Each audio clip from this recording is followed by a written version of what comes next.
What's going on, guys? It's Aaron with St. Court Tennis here today to talk about how to handle high balls on the forehand. Now, a lot of this is going to be based on my situation. That's going to determine my decision. For example, on a deeper ball that's pushed me back behind the baseline, I'm 5, 6, 7, 8 feet behind the baseline. I want to make sure that I'm not giving my opponent a ball that they can attack me on. They've pushed me back. I want to add height and I want to add spin to this ball so I keep my opponent at bay and work my way back up to the baseline and look to be aggressive.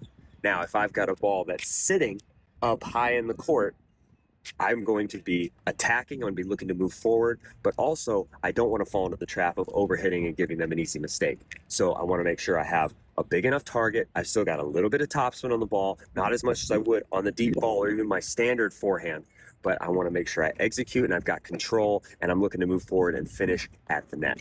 Okay, so first, let's look at the high ball that has pushed me back behind the baseline. My opponent's hit a good heavy shot. My weight is back. I'm moving back. I'm 6, 7, 8 feet behind the baseline, and I want to get a good heavy topspin ball to keep them at bay. First, I don't want to hit that ball way up high and try to bring it down.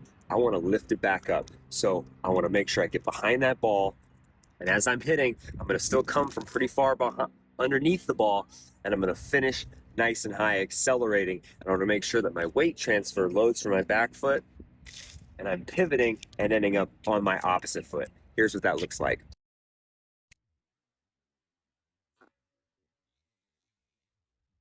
Now let's talk about that ball that's a little bit shorter. Maybe it's a bit of a sitter, and it's going to sit up, and I'm going to catch it above my chest, shoulder high. How do I handle that ball? Again, I don't want to overhit it.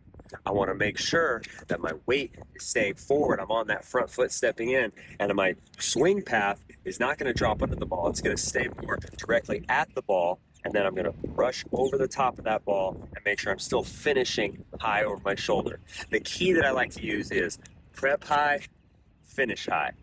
And I want to make sure I've got a little bit of topspin, give myself good target margin. I'm probably aiming a little shorter so I can still accelerate and execute this ball. Here's what that looks like.